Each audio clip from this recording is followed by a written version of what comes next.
Hola, mi nombre es Mónica Carrión Ruiz. Soy licenciada en Pedagogía, máster en Educación Superior y formadora de docentes. En este canal encontrarás temas relacionados con las bases para la enseñanza, así que si este tema te interesa, te invitamos a suscribirte y activar las notificaciones. Esta es la tercera parte de la revisión del libro El desarrollo humano, escrito por Juan del Val.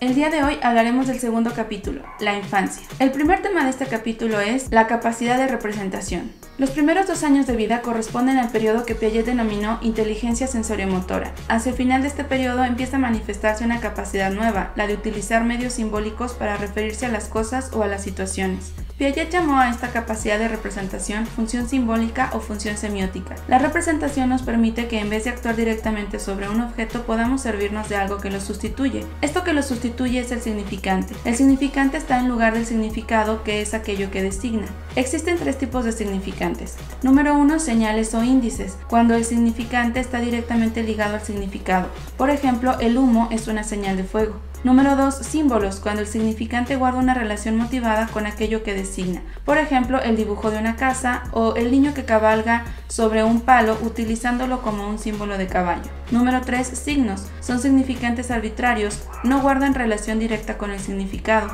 Por ejemplo, los signos matemáticos o las palabras del lenguaje. Hacia el 1 año y medio de vida, las siguientes manifestaciones testimonian la aparición de la capacidad representativa: la imitación diferida, el juego simbólico, las imágenes mentales, el dibujo y el lenguaje.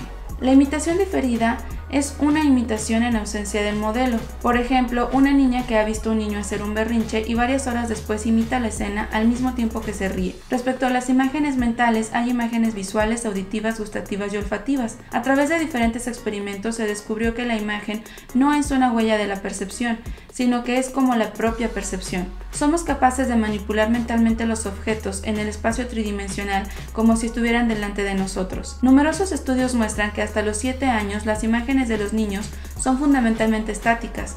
Esto indica que los sujetos no son capaces de formar imágenes adecuadas hasta que no comprenden los movimientos o transformaciones que se realizan, aunque las hayan visto. La comprensión de transformaciones y movimientos se produce hasta la etapa de operaciones concretas alrededor de los 7 u 8 años. Respecto al dibujo infantil, Lukács señala que es siempre realista en la intención, pero el niño no consigue representar lo que ve, sino lo que sabe del modelo. El dibujo es mucho más que una simple copia de la realidad y supone una forma de utilización de una imagen interna. El siguiente tema de este capítulo es el lenguaje. La génesis del lenguaje comienza mucho antes de que el niño comience a hablar. Hay una serie de mecanismos prelingüísticos que van a contribuir a la adquisición del lenguaje. Las vocalizaciones o balbuceos son prelingüísticos. Si el niño puede aprender sin mayores dificultades la lengua a la que está expuesto, es gracias a una predisposición biológica. Poco a poco, la producción de sonidos va siendo sustituida por el paso de la producción de palabras. Aquí interviene la imitación del habla y las influencias ambientales son mayores. Los niños hacen una sobreextensión del significado de las palabras. El niño capta una característica común entre los objetos y esto lo lleva a generalizar. Por ejemplo, cuando le llama luna a todos los objetos redondos. El caso complementario es la infraextensión. El niño aplica una palabra en un sentido muy limitado. Por ejemplo, puede llamar animal solo a los mamíferos grandes. Con estas 2 características, el niño está designando su propio punto de vista a los objetos. El aprendizaje de una palabra no es equivalente a la formación de un concepto. Las dificultades con el uso de términos relativos al futuro, por ejemplo,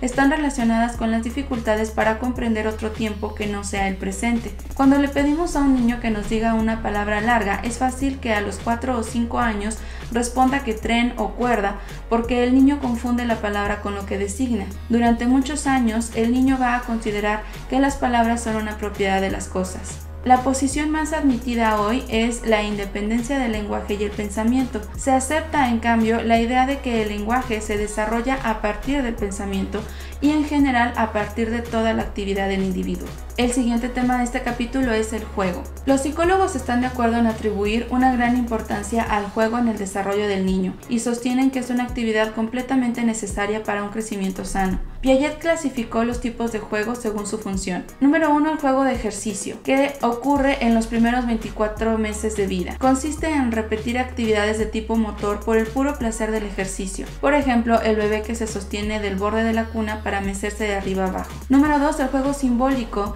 que sucede de los 2 a los 7 años. Se caracteriza por utilizar el simbolismo que se forma mediante la imitación. El niño reproduce escenas de la vida real, por ejemplo, los trozos de papel se convierten en billetes para jugar a la tiendita. Número 3, el juego de reglas, que se da de los 6 años a la adolescencia. Se realiza mediante reglas que todos los jugadores deben respetar. Esto hace necesaria la cooperación y la competencia, muy importantes para el desarrollo social y para la superación del egocentrismo. Otro tema de este capítulo es el desarrollo de la capacidad de pensamiento. A partir de la aparición del lenguaje y de la representación, el niño va a tener que volver a construir los conocimientos que ha formado sobre el mundo, y esa reconstrucción va a durar muchos años, hasta el fin de la adolescencia. Piaget denominó periodo preoperacional o preoperatorio a la etapa que transcurre entre los 2 y 7 años, porque el niño no es capaz todavía de realizar operaciones, es decir, conjuntos de acciones organizadas en sistemas. La primera etapa del pensamiento preoperatorio ocurre entre los 2 y 4 años. Está dominada por la adquisición del lenguaje y por el egocentrismo, que es la dificultad para ponerse en el punto de vista de otro. El niño preoperatorio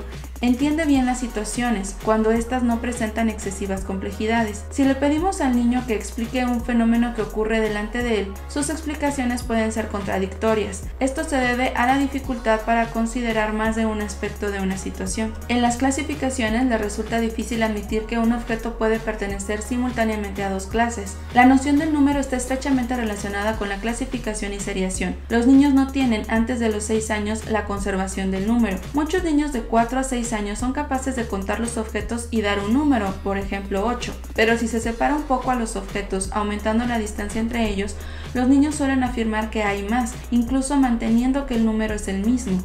La cantidad aparece ligada a la disposición espacial de los elementos. Hacia los 7 años se inicia una serie de cambios importantes en el pensamiento del niño, alcanza formas de organización muy superiores y entiende mucho mejor las transformaciones. Las relaciones entre el desarrollo y el aprendizaje son muy estrechas y no puede establecerse una diferencia neta entre ambos aspectos. El aprendizaje es el resultado de la experiencia.